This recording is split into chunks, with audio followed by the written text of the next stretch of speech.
తింటారా?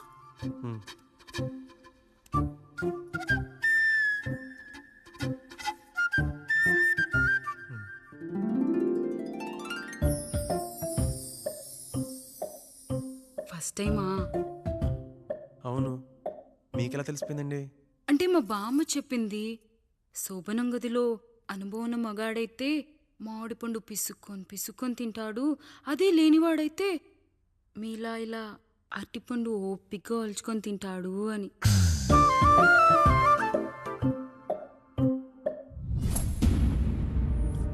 ఏంటవి? అవేంటో తెలీదా? ఫ్రెండ్స్కి పెళ్ళని చెప్తే హ్యాపీ బర్త్డే అనుకొని బెలూన్స్ ఇచ్చారు, ఫీల్ అవుతారు కదా అని 4 అక్కడ కట్టాను.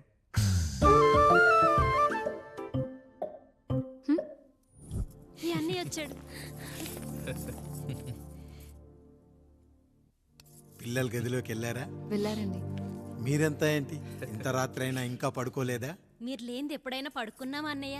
అందరం కలిసే కదా పడుకునేది మావయ్య. సరే సరే, అందరం పెద్దోడి గదిలో పడుకుందాం. ఈ రోజు వాడి శోభనం కదా, అసలే కొత్త. పక్కనుంటే ధైర్యంగా ఉంటుంది, పక్క నుండి దగ్గరుండి జరిపిద్దాం. పదండి.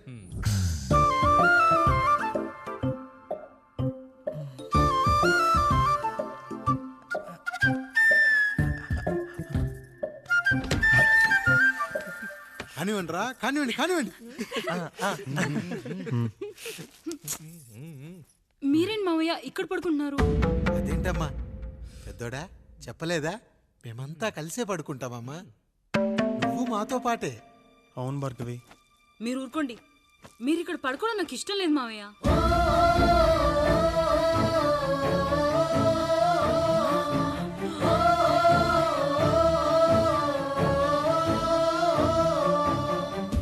అదేంటమ్మా అలా అంటావు?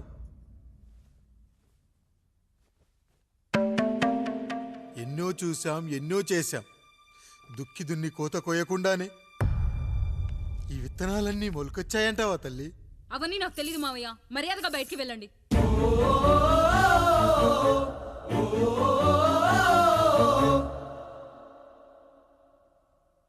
కనీసం ఆ మూలనైనా పడుకుంటామమ్మా. నువ్వైనా చెప్పరా పెద్దోడా? అంటే తను ఇబ్బంది పడుతుంది కదా నాన్న.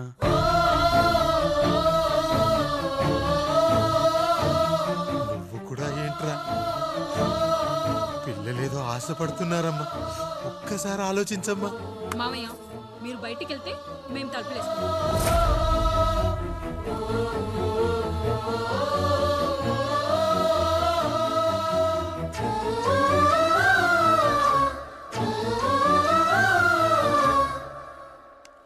వేసుకోండి అమ్మా, వేసుకోండి, తలుపులు వేసుకోండి.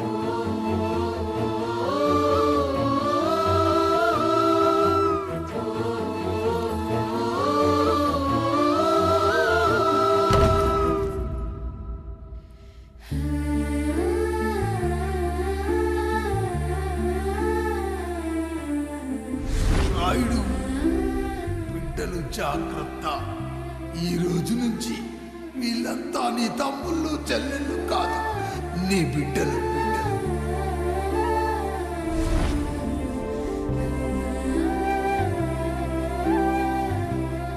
జానకి, ఏమండి? సావిత్రి, ఏమండి? లక్ష్మి, ఏమండి? మన గదిలోకి పదండి. ఇక నుంచి ఎవరి పిల్లలతో వాళ్ళ వాళ్ళ గదిలోనే పడుకోవాలి. ఇది ఈ రోజు నుంచి ఈ వంశానికి రాస్తున్న కొత్త శాసనం. అయ్యా అలా అనకండి అయ్యా, మీరు లేకుండా మేము ఎప్పుడైనా విడిగా పడుకున్నాము. అంతా కలిసే కదయ్యా పంచుకున్నాం. వెళ్ళరా వెళ్ళు, నీకు భార్య ఉంది, నీకు పడగది ఉంది. వేసుకోండి రా, మీరు వేసుకోండి, తలుపులు వేసుకోండి. మీరు కూడా ఏంటండి, పిల్లలేదు? చిన్న పిల్లల వాళ్ళని ఉయ్యాల్లో ఆడించేటప్పుడు పక్కనే ఈ నాన్న కావాలి, బడికెళ్ళేటప్పుడు పక్కనే ఈ నాన్న కావాలి, గుడికెళ్ళేటప్పుడు కూడా పక్కనే ఈ నాన్న కావాలి. కానీ శోభనం గదిలో మాత్రం పక్కనే ఉంటానంటే బరువయ్యాను జానకి, బరువయ్యాను.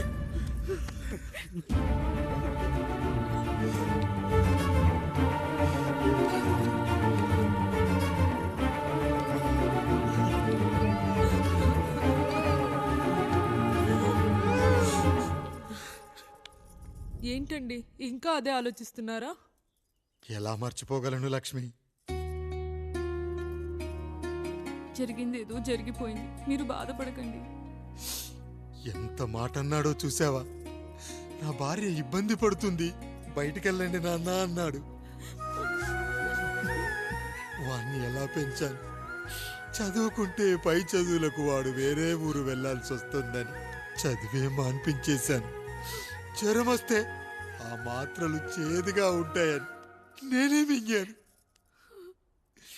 నోరు తెరిచి అమ్మ కావాలన్నప్పుడల్లా ఎంతమంది అమ్మల్ని ఇచ్చాను.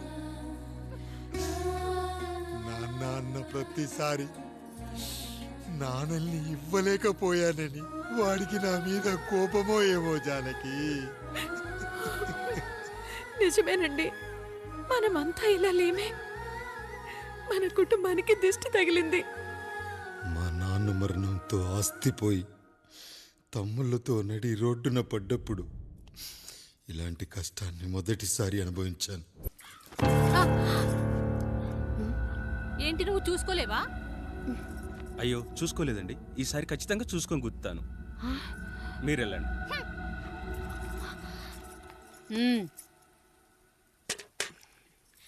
చూడమ్మా, నువ్వు మా కూతురవ్వడానికి ముందే రాయుడు మాకు దేవుడు. ఆయన కుటుంబం మనకు దేవాలయం. వాళ్ళు కొట్టినా తిట్టినా మనం అరవకూడదమ్మా.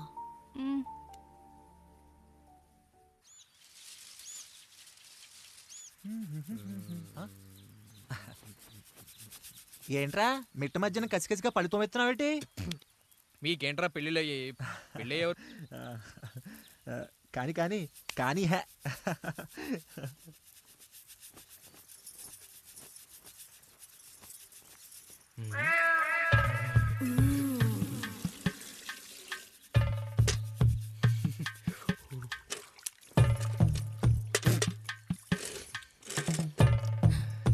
ఏంటండి? నీళ్ళు కావాలి.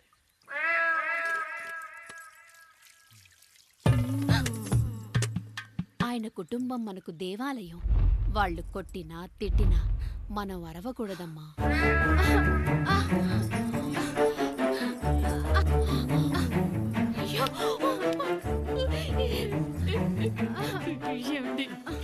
ఏదో ఒకటి చెయ్యండి మీరు. వద్దు పండు, పెద్ద ఆయన దగ్గర మాటొస్తూ. నేను చూడలేదు.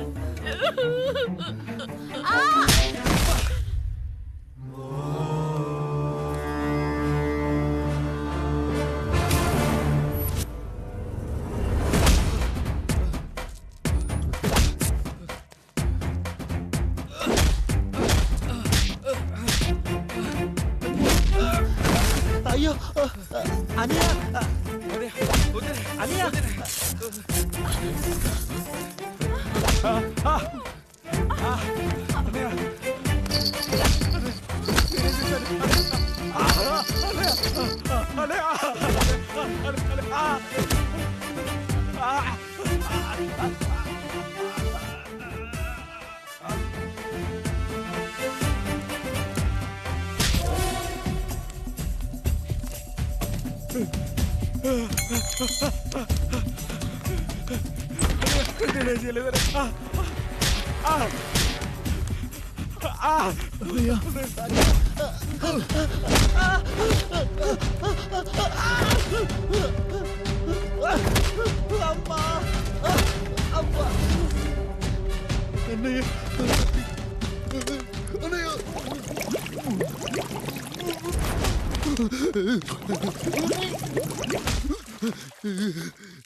నీతి లేని కుక్క, మా ముందు 7 తరాలు హత్యలు, దొంగతనాలు, వ్యభిచారాలు చేశాం, కానీ ఒక అమ్మాయిని మానభంగం చేసినట్టు చరిత్రలో లేదు. ఈ వంశంలో మొట్టమొదటిసారి ఎవ్వరూ చేయని పని నువ్వు చేసి గొప్పోడివైపోతే మేమంతా చూస్తూ ఊరుకుంటామనుకున్నావా? రాయ్ రేపు పొద్దున వీడిని పంచాయతీకి పిలిచి ఈ రాయుడు తీర్పిచ్చేంత వరకు లక్ష్మి వాడిని ఇంట్లో కూడా రానివ్వకు.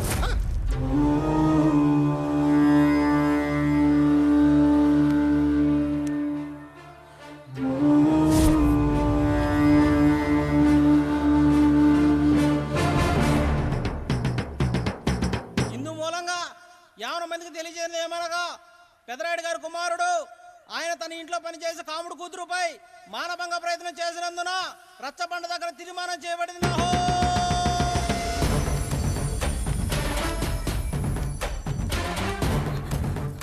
ఏమండి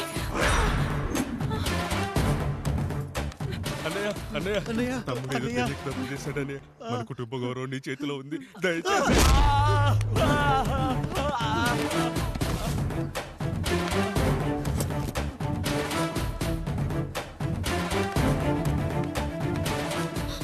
అయ్యా అయ్యా తీర్పిచ్చే ముందు ఒక్కసారి ఆలోచించండి అయ్యా. ఎంతైనా మనింటి బిడ్డయ్యా. అవునయ్యా, అన్యాయం జరిగింది మా బిడ్డకి. చిన్నబాబు ఏదో చిన్న తప్పు చేశాడని. మనుషుల్లో 2 రకాలు. ఒకడు రోడ్డు మీద వెళ్తూ పొరపాటున పేడను తొక్కింది పేడ అని తెలుసుకొని నీటుగా వెళ్లి కడుక్కుంటాడు, వాడు ఉత్తముడు. ఇంకొకడు అదే పేడను తొక్కి రోడంతా బరబరా గీసి పరిసరాలను అపవిత్రం చేసి అప్పుడెళ్ళి కడుక్కుంటాడు. అలాంటి నీచుడు నా కొడుకు. నేను 3వ రకం. తొక్కింది పేడ అని తెలిసి కూడా దాని వేలుతో తీసుకొని ముక్కుతో వాసన చూసి ఆ దుర్వాసనను భరించి కడగాల్సింది చెప్పు కాదు, కడగాల్సింది పేడ అని